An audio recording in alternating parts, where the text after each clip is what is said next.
ज्या गावात काही वर्षापूर्वी पिण्याच्या पाण्यासाठी टँकरची वाट पाहावी लागायची, त्याच गावातून आज दररोज हजारो लिटर दुधाचे टँकर बाहेर पडत आहेत। ही कहाणी आहे सातारा जिल्ह्यातल्या कोरेगाव तालुक्यातल्या वेळू गावाची। पाणी टंचाईवर मात करण्यासाठी ग्रामस्थांनी केलेले सामूहिक प्रयत्न, पाण्याची उपलब्धता वाढल्यानंतर शेतीला मिळालेला आधार आणि त्यातून उभा राहिलेला दुग्ध व्यवसाय, गेल्या 10 वर्षात वेळू गावाचं चित्रच बदललंय।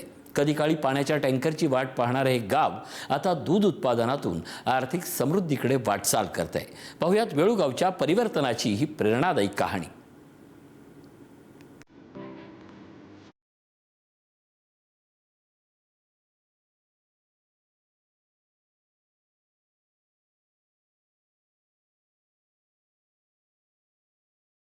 साताऱ्यातल्या कोरेगाव तालुक्यातलं वेळू गाव। काही वर्षांपूर्वी उन्हाळा सुरू झाला की गावकऱ्यांसमोर पाण्याचा मोठा प्रश्न उभा ठाकायचा। पिण्याच्या पाण्यासाठी टँकरवर अवलंबून राहण्याची वेळ ग्रामस्थांवर यायची। मात्र परिस्थिती बदलायची असेल तर सामूहिक प्रयत्न करणं गरजेचं आहे, याची जाणीव ग्रामस्थांना झाली आणि त्यातून सुरू झाला गावाच्या परिवर्तनाचा प्रवास। ग्रामस्थांनी पाण्याचं नियोजन व्यवस्थित पद्धतीने केलं, त्यामुळे पाण्याची उपलब्धता वाढली आणि त्याचा थेट फायदा शेतीला झाला। शेतीला आधार मिळाल्यानंतर गावातल्या शेतकऱ्यांनी पशुपालनाकडेही लक्ष वळवलं। हळूहळू घराघरात दुभती जनावरांची संख्या वाढायला लागली आणि त्यासोबतच गावातील दूध उत्पादनाला सुद्धा वेग प्राप्त झाला। पाण्यासाठी टँकरवर अवलंबून असणारं गाव आणि याच गावातून आज दररोज हजारो लिटर दूध जिल्ह्यासह महाराष्ट्र राज्यात पाठवलं जातं। मी एखाद्या चित्रपटाची कहाणी सांगत नाहीये, तर सातारा जिल्ह्यातील कोरेगाव तालुक्यातील वेळू गावाची प्रेरणादायी कहाणी तुम्हाला सांगत आहे। मी आत्ता याच वेळू गावामध्ये, या ठिकाणी आपण बघितलं तर गेल्या 10 वर्षापूर्वी संपूर्ण गाव हे पाण्यासाठी वणवण फिरत होतं। टँकरनं दररोज पाणी पुरवठा या गावाला केला जात होता। मात्र ही परिस्थिती बदलण्याचा निर्धार या गावकऱ्यांनी केला आणि यामध्ये 10 वर्षात म्हणजे 2016 साली या गावकऱ्यांनी पाणी व्यवस्थापन, शेती आणि दुग्ध विकासाच्या माध्यमातून देखील आत्ता संपूर्ण श्रमदान करून देखील गाव सुजलाम सुफलाम बनवलेलं आहे। यामुळे देखील आत्ता शेतीला देखील या पाण्यामुळे आधार मिळालेला आहे।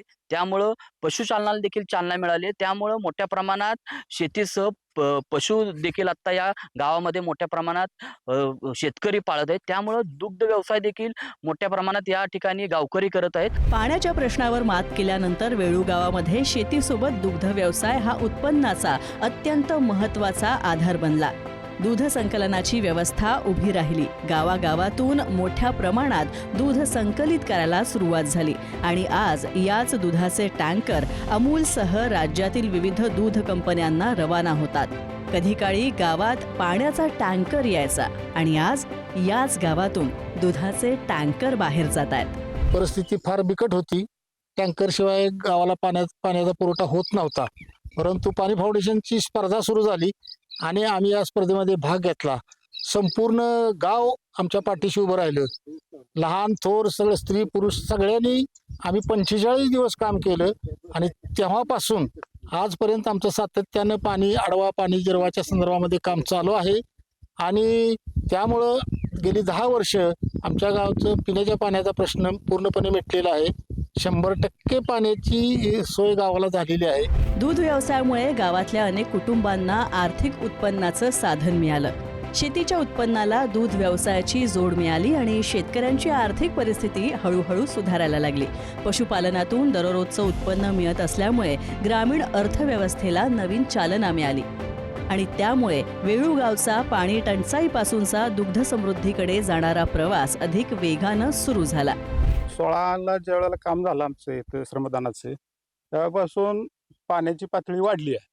त्यामुळे काय झालं, जनावरांची संख्या वाढली। दूध हजारो लिटर आमचं गावातून बाहेरच्या देशात जाते, म्हणजे बाहेर जाते।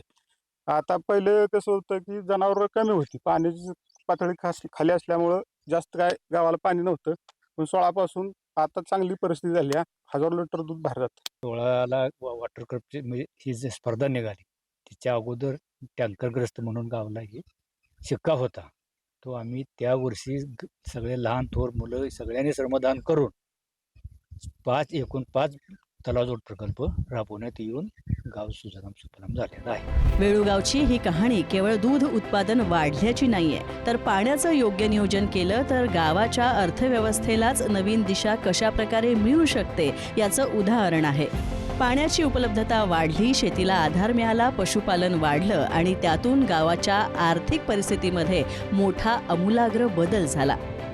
आज अशी परिस्थिती झाली 2016 पासून 10 वर्ष, आज 2026 पर्यंत. आज आपण गावापासून डोंगरच्या पायथ्यापर्यंत जरी गेलो तरी हिरवीगार शेती बघायला मिळते. हा सगळा फायदा हा पाणी फाउंडेशन, त्याचबरोबर ग्रामस्थांचं सहकार्य आणि विविध संस्थांचं जो आम्हाला मदत मिळाली, त्यातून तलाव खोलीकरण, रुंदीकरण केल्यामुळं, पाण्याच्या पातळी वाढ झाल्यामुळं, तलावजोड प्रकल्प केल्यामुळं तो आम्हाला फायदा गावला झालेला आहे. 10 वर्षांपूर्वी पाण्यासाठी टँकरची वाट पाहणारं हे वेळूगाव आज दुधाचे टँकर हेच गाव बाहेर पाठवत आहे. पाण्याचं व्यवस्थापन, शेतकऱ्यांची मेहनत आणि ग्रामस्थांच्या सामूहिक प्रयत्नातून घडलेलं हे परिवर्तन निश्चितच प्रेरणादायी ठरणारं आहे. पाणी टंचाईवर मात करून दुग्ध व्यवसायाच्या माध्यमातून समृद्धीकडे वाटचाल करणाऱ्या वेळूगावची ही कहाणी इतर गावांसाठी सुद्धा नवी दिशा देणारी ठरते. साई सावंत, पुढारी न्यूज, सातारा.